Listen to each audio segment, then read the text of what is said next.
ہماری لاج کس کے ہاتھ ہے، بغداد والے کے مصیبت ٹال دینا کام کس کا، غوث اعظم کا مصیبت ٹال دینا کام کس کا، غوث اعظم کا۔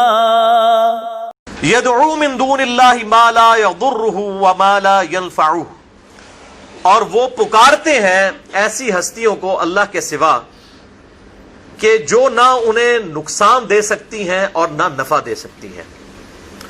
ذالک هو الضلال البعید، اور یہ تو انتہائی گمراہی کی چیز ہے کہ انسان ایسی ہستیوں کو پکارنا شروع کر دے کہ جو نہ نفع دے سکتی ہیں اور نہ نقصان دے سکتی ہیں۔ یعنی اس میں امپلائیڈ ہے کہ اگر مصیبت اور پریشانی میں پکارنا ہے تو صرف اللہ کو پکارنا ہے۔ اور اس حوالے سے وہ آیت بڑی اہم ہے جو 20ویں پارے میں آپ کو پہلے صفحے کے اوپر وہ آیت نکلے گی۔ 20واں پارہ ذرا کھول لیجئے، وہ میں آیت بھی آپ کو، سورۃ النمل آیت نمبر 62۔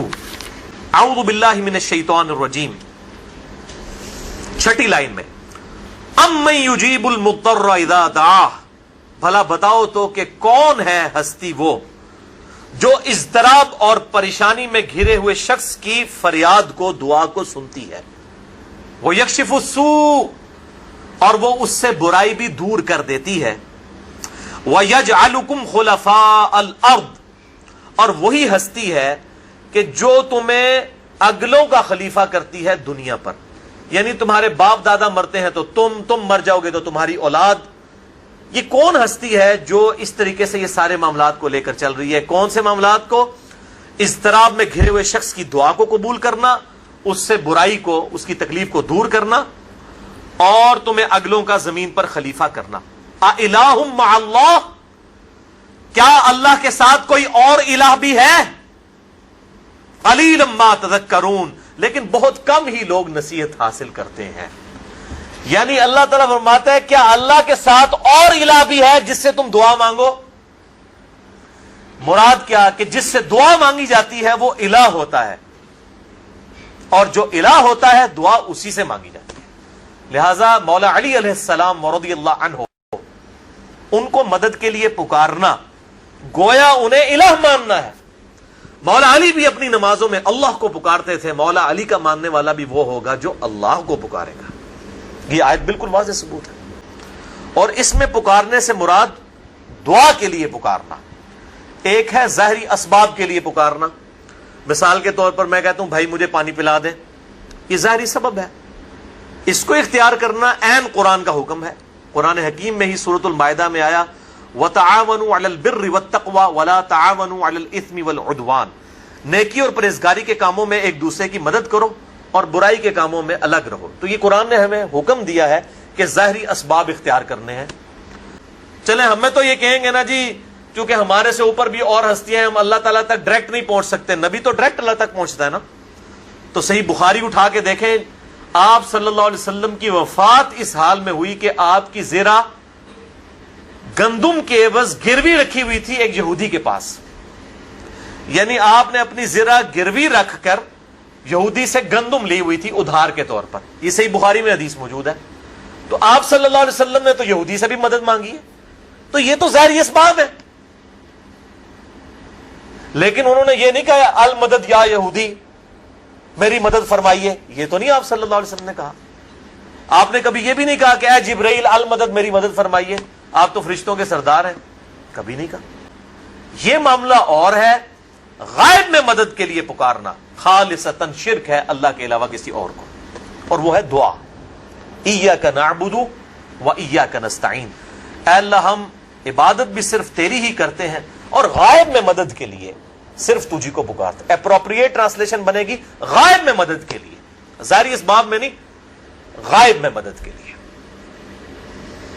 اور قرآن حکیم نے اس ایشو کے اوپر بڑی کلیئر کٹ تعلیمات ارشاد فرمائی ہیں۔ عبادت کے اندر فی نفسی ہی اس طرح کا شرک اس امت میں نہیں آیا جس طرح کے اگلی امتوں میں تھا، لیکن پکارنے میں وَإِيَّاكَ نَسْتَعِينُ جو عبادت کی اعلیٰ ترین شکل ہے یعنی دعا، اس میں آیا ہے۔ اس لیے قرآن حکیم نے سب سے زیادہ پکارنے پر زور دیا ہے یہاں پر بھی آپ دیکھیں سورۃ الحج کی آیت نمبر 12 میں آیا یدعو من دون اللہ، یہ پکارتے ہیں اللہ کے علاوہ ما لا یضرہ وما لا ینفعہ، ان ہستیوں کو جو کہ نہ تو نفع دے سکتی ہیں اور نہ نقصان دے سکتی ہیں. ذالک هو الضلال البعید، یہ تو انتہائی دور کی گمراہی ہے. یعنی پستی کے اندر انسان گر جائے نا تو اس قسم کی حرکتیں کرتا ہے. کوئی عقل مند آدمی یہ حرکت نہیں کر سکتا کہ وہ اللہ کے علاوہ کسی اور ہستی کو دعا کے لیے پکارے. تو یہ گمراہی اپنے عروج پہ ہونا تو انسان اس قسم کی حرکتیں کرتا ہے. اور آپ دیکھ لیں یہ علماء کس طریقے سے لوگوں کو گمراہ کر رہے ہوتے ہیں.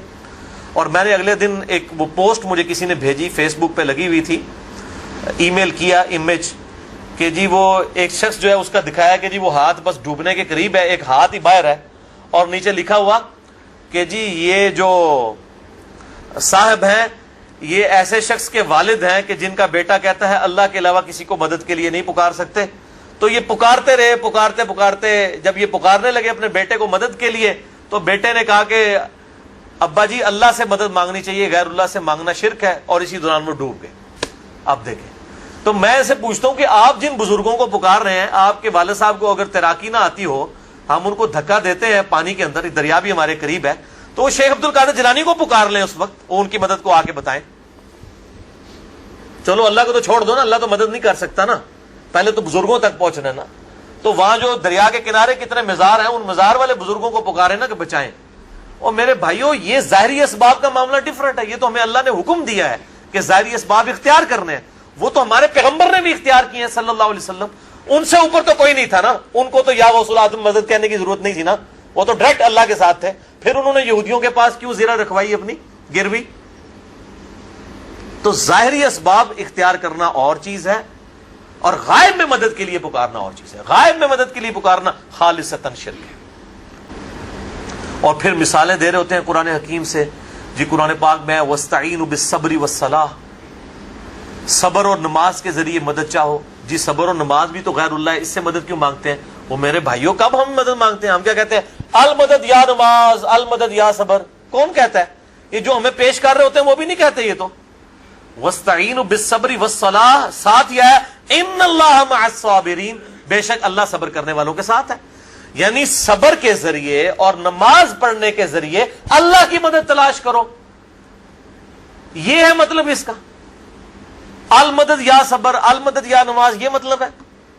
تو اس کانٹیکسٹ میں نے بڑی ڈیٹیل سے 1 گھنٹہ اور 38 منٹ کی گفتگو ریکارڈ کروا دی ہے مسئلہ نمبر 3 کے نام سے اہل سنت پاک.com پر، دعا صرف اللہ ہی سے. اور میرا ریسرچ پیپر بھی ہے دعا صرف اللہ ہی سے، ریسرچ پیپر نمبر 3.